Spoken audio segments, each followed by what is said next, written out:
Hello, Namaste, Sat Sri Akal, afternoon watching this video. My name is Hitesh Nani and welcome back to my channel.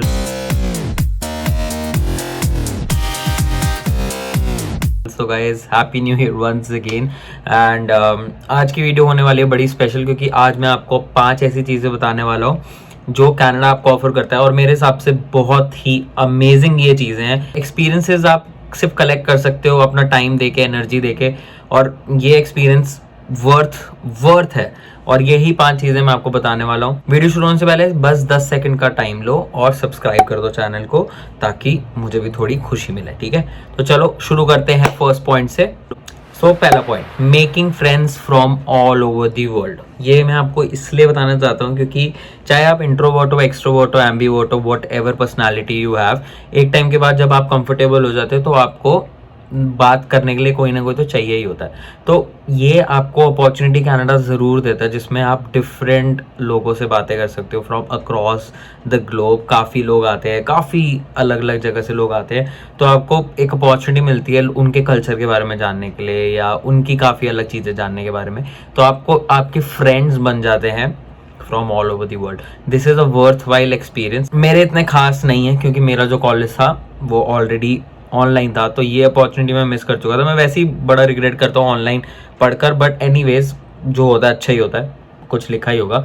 तो इसलिए ये number 1 point है, you make friends from all over the world. Second point पे आते हैं, adjusting to the new culture और environment. Canada का जो कल्चर है इंडिया के कंपैरिजन या डिफरेंट कंट्रीज़ का कंपैरिजन वो थोड़ा सा डिफरेंट तो है ही। जैसे मान लो मैं इंडिया से आया हूँ तो मुझे इंडिया से पता है इंडिया में काफ़ी अलग चीज़ें होती है, अलग वे से चीज़ें होती हैं। यहाँ पे अलग वे से चीज़ें होती हैं। जैसे लगा लो यहाँ पे कोई भी काम छोटा बड़ा नहीं होता, सारे काम इक्वल होते हैं। जो बंदे कोई भी काम कर रहे हैं, बड़ा काम छोटा काम, सबको इक्वली रिस्पेक्ट मिलती है। तो ये काफ़ी ऐसी थोड़ी थोड़ी चीज़ें हैं जो आपको शायद रहने के बाद नई चीज़ें, मतलब टाइम दोगे तो चीज़ें पता लगेंगी, नए कल्चर के बारे में जानोगे तो ये चीज़ें आपको काफ़ी ज़्यादा जानने को मिलती है। जैसे आपने सुना होगा सॉरी, थैंक यू, ये बहुत सारे जेंटल वर्ड्स यूज़ करते हैं लोग, मतलब हर एक बात पे। तो ये ऐसी चीज़ें हैं जो आपको सिर्फ रहने पे, आप जब खुद यूज़ करने लग जाओगे, खुद देखने लग जाओगे तो पता लगेंगी। तो you get to see the new environment and it's very very optimistic. Third point, handling homesickness.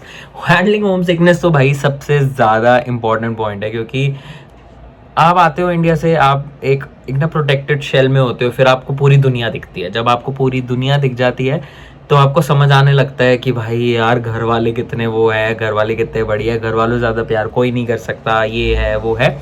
तो यहाँ आप अपने घर वालों को भी मिस करते हो। जब आप घर वालों को मिस करते हो, रियलाइज़ होती है आपको चीज़ें, तो आपका इमोशनल क्वेश्चन काफ़ी हाई हो जाता है। तो इस वजह से कभी कभी किसी का रोना आ जाता है, किसी को थोड़ा ना घर की याद बहुत आती है, होम सिकनेस होती है। तो इसलिए आप हैंडल कर पाते हो होम सिकनेस। जब आप पता है कि आप एक आ गए हो कंट्री में, अब आपको राह पे चलना ही पड़ेगा कैसे भी करके, तो आपको handling of the homesickness आ जाती है। आपको समझ आ जाते हैं, रिश्तों की वैल्यू समझ आती है, इमोशंस की वैल्यू समझ आती है, और धीरे धीरे आप एक अच्छी पर्सनालिटी टूवर्ड्स, एक कहते हैं ना फिक्स पर्सनालिटी जो सिर्फ ग्रो करना चाहती है अपनी लाइफ में, वैसी पर्सनालिटी आप बनते रहते हो। तो amazing point two offer. Fourth point, managing finances. चलो मैं इंडिया में भी मैनेज करता था, पर जो यहाँ पे मैनेज करने वाले फाइनेंसेस होते हैं ना, ये आपको समझ आएंगे तब जब आप पैसे कमाने शुरू हो जाओगे खुद। और काफ़ी लोग तो इंडिया से कमाते ही हैं या मान लो दूसरी कंट्री से कमाते ही हैं, पर जब आप यहाँ कमाने लग जाते हो ना तो आप शॉर्ट टर्म सोचते हो पहले, फिर लॉन्ग टर्म सोचने लगते हो, फिर अपनी फैमिली के बारे में सोचने लगते हो, अपने फ्रेंड्स के बारे में सोचने लगते हो। काफ़ी चीज़ें long term basis, periodically basis पे सोचते हो।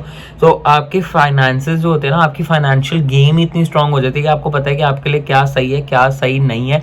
जैसे घर वाले बोलते थे ना कि जैसे मेरे साथ होता था कि मैं चले जाता था, जब घर वाले एक स्टोर में जाते थे तो मेरे घर के वहाँ होता था कृष्णा सुपर मार्शे और ये सारी ऐसे बड़ी बड़ी डिपार्टमेंटल स्टोर्स होते थे।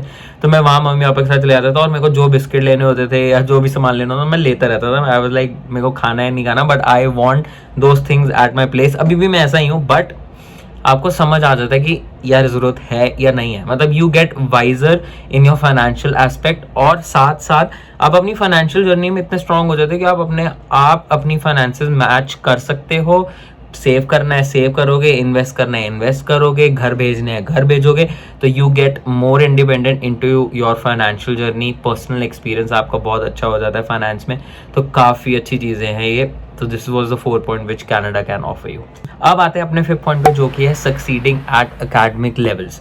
तो भाई ये पता है क्या है, इंडिया की जो पढ़ाई होती है वो काफ़ी डीप बताते हैं, और मतलब जो चीज़ें ज़रूरी मेरे को लगता है नहीं होती वो भी बताते हैं, बट सबसे अच्छी चीज़ मुझे यही लगती है कि नॉलेज इज़ पावर। आपकी नॉलेज कभी वेस्ट नहीं होती, जो भी आपने अपनी लाइफ में सीखा वो आपको कभी ना कभी ज़रूर काम आता है।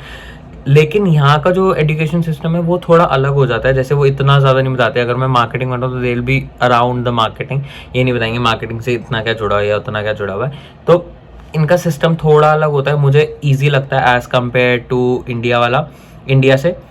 पर मुझे एक चीज़ अच्छी नहीं लगती, वो ये होती है कि यहाँ पे असाइनमेंट्स बहुत होती है, पर आपको कंसिस्टेंसी समझ आती है लाइफ में कि भाई कंसिस्टेंट आपको रहना पड़ेगा इनके साथ, क्योंकि हर एक असाइनमेंट के 5%, 10%, ये परसेंट वो परसेंट, क्योंकि अगर आप 2-4 ये परसेंट लूज करते हो तो आपके 100 में से सिर्फ 80 में से लगते हैं मार्क्स, अगर आप वो चीज़ें पूरी नहीं करो तो। इनका एजुकेशन सिस्टम थोड़ा अलग है एज़ कम्पेयर टू इंडिया या डिफरेंट कंट्रीज, तो इस वजह से आपको एक अलग एजुकेशन सिस्टम में पढ़ने का मौका मिलता है। फिर आप उस एजुकेशन सिस्टम में अच्छा स्कोर करते हो, साथ साथ अपनी जॉब मैनेज करते हो, फिर साथ साथ अपना घर मैनेज करते हो। तो ये सारी चीज़ें आपको कनाडा ऑफर करता है अगर आप आते हो एज एन इंटरनेशनल स्टूडेंट, या मान लो वर्क परमिट पे भी आते हो तो भी आपको कहीं ना कहीं ये सब देखनी पड़ेगी, क्योंकि इन लाइफ अगर आप वर्क परमिट पे भी हो तो भी आपको पढ़ना तो पड़ेगा ना, अपनी स्किल इन्हांस तो करनी पड़ेगी अगर आपको अच्छी पे चाहिए या कुछ और चाहिए।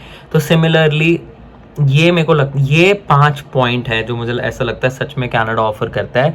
और कनाडा आपको ग्रोथ के टुवर्ड्स भी बनाता है, आपकी पर्सनालिटी बहुत स्ट्रांग करता है, आपको एक इंडिविजुअल बनाता है, आपका कैरेक्टर बिल्ड करता है। जो आप इंडिया से होते हो, आप देखते हो अपने पेरेंट्स को और आप वो चीज़ें इम्प्लीमेंट करने लग जाते हो यहाँ पे, और फिर आपको समझ आता है वाह यार ये लाइफ होती है। तो these are 5 points which Canada offer and according to me, and मुझे लगता है कि ये एक्सपीरियंस मेरे लिए तो वर्थ है ही। अब कोई आ रहा है तो उसको मैं ज़रूर बोलूँगा पॉजिटिव एस्पेक्ट से सोचो, पॉजिटिव एस्पेक्ट पे अपनी ज़िंदगी में रहो, चाहे लाइफ में कभी नीचे ले जाए कभी ऊपर ले जाए, कभी नीचे ले जाए कभी ऊपर ले जाए, कहीं भी ले जाए, पर पॉजिटिव एस्पेक्ट से ही अपनी लाइफ में चलो। और ये कनाडा आपको कभी रुलाएगा भी हंसाएगा भी, पर आपको वर्थ वाइल आपको जर्नी देगा ये। So guys, that is all for the video. I hope you guys liked it. If you did like it, please hit the like button and subscribe to the channel. मिलते हैं next video में. Till then, take care, lots of love and keep smiling. ना ज्यादा बड़े सपने ना ज्यादा बड़े शौक, बस छोटी छोटी ख्वाहिशें और छोटे छोटे ख्वाब।